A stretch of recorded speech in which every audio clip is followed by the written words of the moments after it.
नमस्कार दोस्तों एनईएफटी से संबंधित कुछ इंपॉर्टेंट की पॉइंट्स को हम समझने का प्रयास करेंगे। इस वीडियो में देखेंगे एक एक करके। तो NEFT national electronic fund transfer को आरबीआई ने नवंबर 2005 में शुरू किया था। एनईएफटी जो है वह system deferred net settlement DNS पर आधारित होता है। एनईएफटी का उपयोग एक बैंक खाते से दूसरे बैंक खाते में पैसा भेजने के लिए किया जाता है।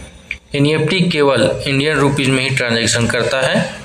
एनईएफटी ट्रांसफ़र के लिए क्या क्या आवश्यक है? Beneficiary name, account number, bank name, branch, FSc code, इतनी चीज़ें ज़रूरी होती है। एफएससी कोड 11 कैरेक्टर का होता है। फॉर्मेट दिया गया है इस तरीके से। एनईएफटी ट्रांजैक्शन में कोई मिनिमम अमाउंट लिमिट नहीं होता है और मैक्सिमम बैंक के द्वारा तय होता है इसका लिमिट।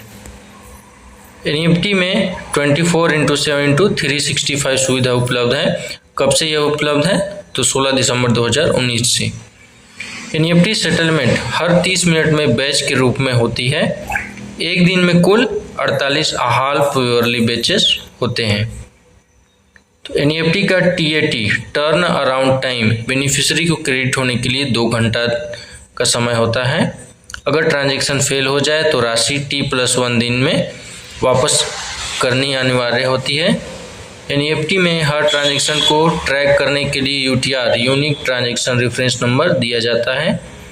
एनईएफटी इनवार्ड ट्रांजैक्शन पैसा प्राप्त करना पर कोई चार्ज नहीं लगता है। आरबीआई ने 1 जनवरी 2020 से ऑनलाइन एनईएफटी ट्रांजैक्शन पर कोई चार्ज नहीं रखा। ब्रांच बेस्ड एनईएफटी चार्जेस पर नॉमिनल चार्ज लगा सकते हैं। एनईएफटी दोनों तरह से किया जा सकता है, ऑनलाइन इंटरनेट बैंकिंग, यूपीआई और ऑफलाइन बैंक ब्रांच में जाके। एनईएफटी ट्रांजैक्शन का मॉनिटरिंग आरबीआई के द्वारा किया जाता है। एनईएफटी ट्रांजैक्शन को payment and settlement system act 2007 के तहत रेगुलेट किया जाता है। एनईएफटी सेटलमेंट आरबीआई के ई-कुबर कोर बैंकिंग सिस्टम के जरिए होता है।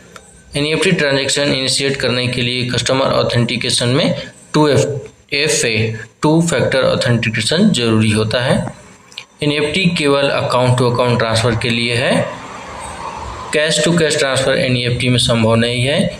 एनईएफटी में अकाउंट नंबर गलत होने पर ट्रांजैक्शन फेल हो जाता है।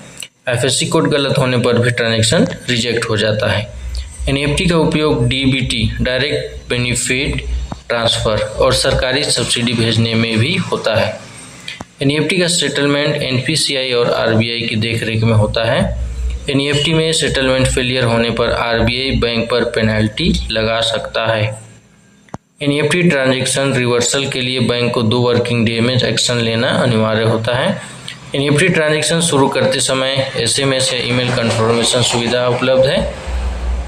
एनईएफटी फ्रॉड रोकने के लिए बैंक ट्रांजैक्शन मॉनिटरिंग सिस्टम और केवाईसी या एमएल नॉर्म्स का पालन करते हैं।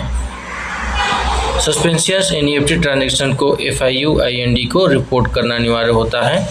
एनईएफटी ट्रांजैक्शन में ऑटो रिकॉन्सिलेशन सिस्टम यूज होता है।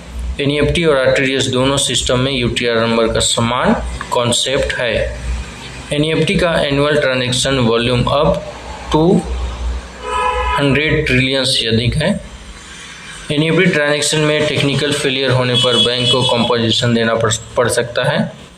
एनईएफटी ट्रांजैक्शन पर साइबर फ्रॉड रोकने के लिए ओटीपी बेस्ड वैलिडेशन अनिवार्य है। NEFT settlement ISO 2022 messaging standard पर आधारित होता है। एनईएफटी सेटलमेंट के लिए बैंक को इन्फिनेट इंडियन फाइनेंशियल नेटवर्क से जोड़ा गया है। आरबीआई ने एनईएफटी डाउन टाइम को 0.01% से नीचे रखने का निर्देश दिया है। एनईएफटी ट्रांजैक्शन आरबीआई के डिजिटल रुपीज CBDC पिलॉट प्रोजेक्ट में टेस्ट किए जा रहे हैं।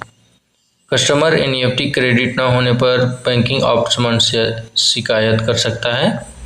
एनईएफटी और यूपीआई मिलकर भारत में लगभग 90% डिजिटल फंड ट्रांसफ़र का हिस्सा है।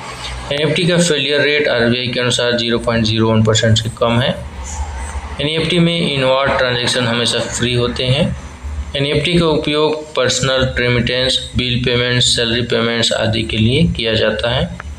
एनईएफटी ट्रांजैक्शन इनिशिएट करने पर रेमिटर बैंक और बेनिफिशियरी बैंक दोनों इन्वॉल्व होते हैं। एनईएफटी में हर बैच सेटलमेंट आरबीआई के पेमेंट सिस्टम सेटलमेंट डिवीज़न द्वारा मैनेज किया जाता है। एग्ज़ाम की लाइन आप ध्यान रखेंगे इनमें से। एनईएफटी 2005 में लॉन्च हुआ है, 2019 से 24/7 हो गया। एक दिन में 48 हाफ आवरली बेसिस बनेंगे। टीएटी टाइमिंग जो है वह 2 घंटे का है। फ्री फॉर ऑनलाइन ट्रांजेक्शन है, फ्री है। तो ये दोस्तों महत्वपूर्ण टॉपिक्स हो गए हमारे, बेसिक कॉन्सेप्ट, बेसिक चीज़ें हो गई हमारी एनईएफटी से रिलेटेड। नेक्स्ट वीडियो में हम इसे थोड़ा सा डीपली समझने का प्रयास करेंगे। इस वीडियो में बेसिक चीज़ें हमने एनईएफटी से रिलेटेड देखे हैं। चैनल पर पहली बार आए होंगे सब्सक्राइब जरूर कर लीजिएगा, बेल आइकन ऑन करना बिल्कुल मत भूलिएगा। मैं मिलता हूँ नेक्स्ट वीडियो में। वीडियो देखने के लिए आप सभी को बहुत बहुत धन्यवाद।